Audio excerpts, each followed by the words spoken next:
Alhamdulillah, an ye video filanan kɛ parce que an ye premier kɛ ka filanan kɛ min b'a la ka kɛ bon min donna Mali la k'a fɔ ko non maison de la sorcellerie a inauguré la comme an y'a fɔ yan ka il y a 70 pays qui ont participé au kɔɲɔtɔgɔla la an bɛna min fɔ farafinw ɲa farafinw y'an ɲɛtaga ten de dɛ voilà parce que olu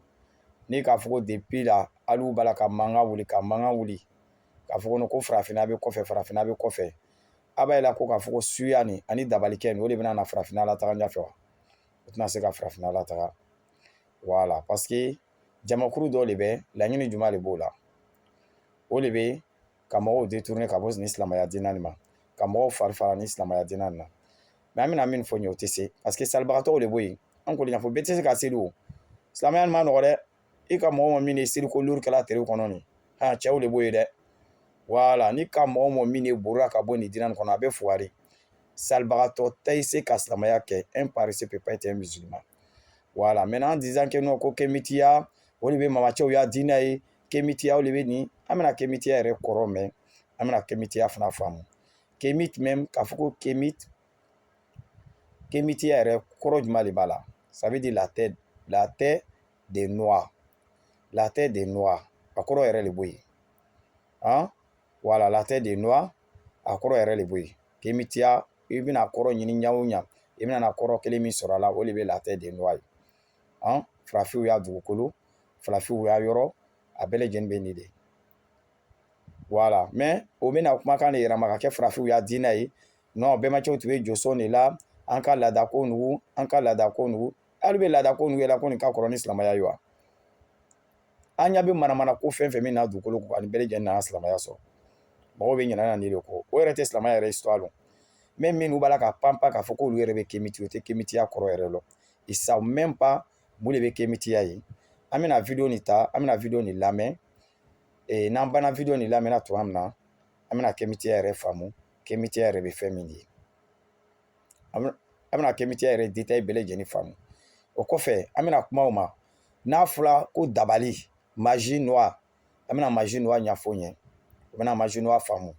voilà josɔn a fana daminɛna waati min na an bɛna na nin bɛɛ lajɛlen kan ka na faamuyali d'o ma ninnu kɔɲɔnw kan olu yɛrɛ bɛ panpan na josɔn la magie noire la magie africaine o yɛrɛ tɛ magie yɛrɛ histoire yɛrɛ lɔn ils connaissent même pas l'histoire de magie jobato fana o yɛrɛ ta histoire fana lɔn mais an bɛna na nin bɛɛ lajɛlen kan ka na leçon d'o ma olu minnu yɛrɛ b'a fɔ ko kemiti ye o bɛna faamu inshallah an bɛna temps ta ka nin video nin lamɛn inshallah.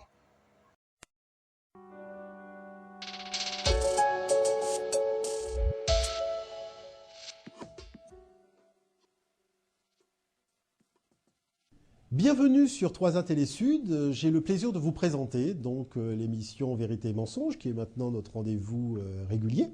Alors, comme vous le savez, Vérité et Mensonge est une émission de culture, une émission d'histoire, une émission qui nous permet en fait de redécouvrir le passé de l'Afrique. Alors, quand je dis le passé de l'Afrique, c'est la période préhistorique, c'est aussi la période antique, avec notamment les civilisations nubiennes et égyptiennes, et puis l'Afrique impériale. Alors, moi, je préfère le terme d'Afrique impériale, parce que l'Afrique précoloniale, c'est un peu réducteur, alors que cette période de notre histoire est aussi la période des grands empires. Il faut quand même se référer aux récits des explorateurs qui sont rentrés à l'intérieur du pays, qui ont pénétré, qui ont pu voir donc, ces grandes civilisations. Donc c'est vraiment l'Afrique impériale. Alors aujourd'hui, nous avons l'opportunité de revisiter une page de l'histoire africaine, et puis de l'histoire aussi de l'humanité, qui est donc cette page de l'histoire antique, donc de la civilisation égyptienne, avec notamment la problématique de la traduction du terme Kemet.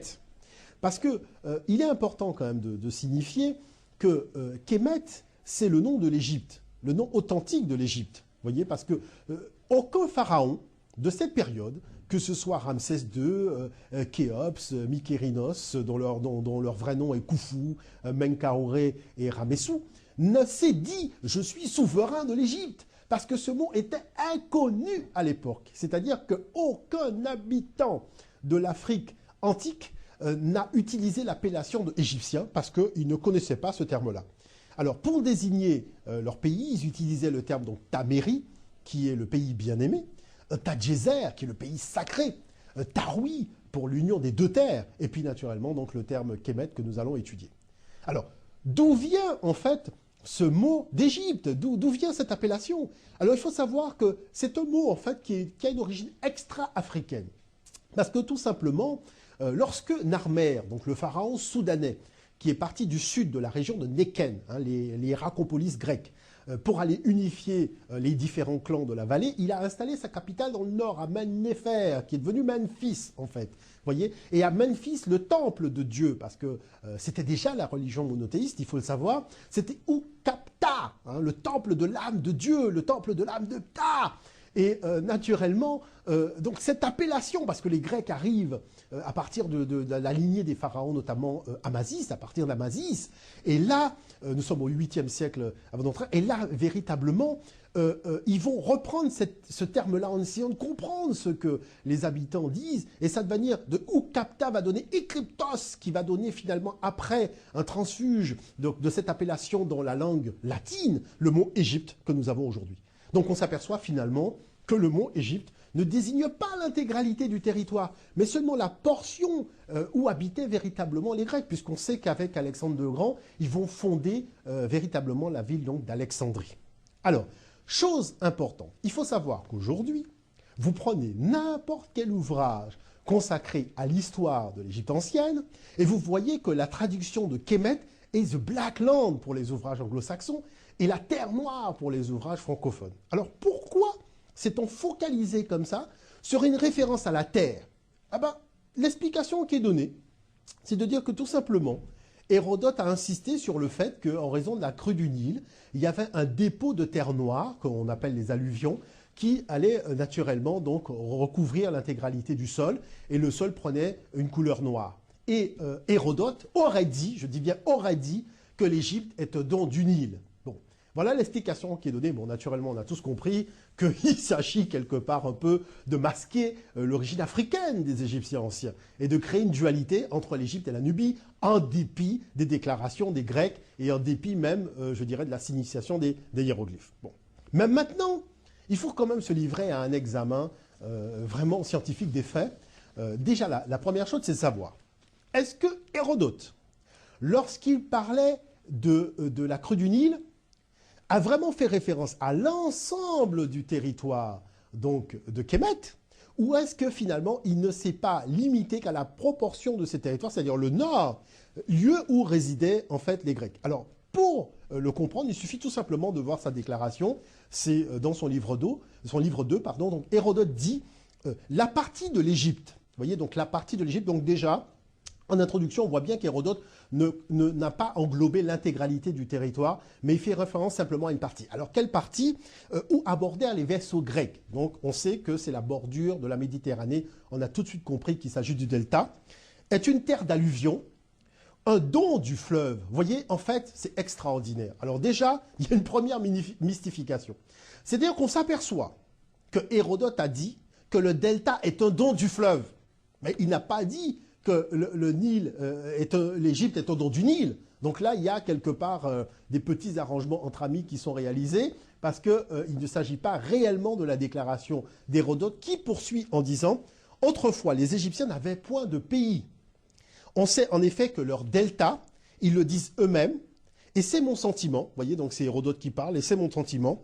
était une terre d'alluvion, une terre, peut-on dire, nouvellement apparue. » Donc là, maintenant, je pense qu'on a la certitude que lorsque Hérodote faisait allusion au don du Nil, il ne mentionnait pas, en tout cas, il ne faisait pas référence à l'intégralité du territoire, mais il limitait son appréciation au delta. Donc ça, c'est quand même très important de le noter. La deuxième chose, c'est qu'il faut quand même le dire à un moment, c'est que cette fameuse terre noire n'est pas la terre d'Égypte. C'est quand même la terre qui provient du sud profond, c'est-à-dire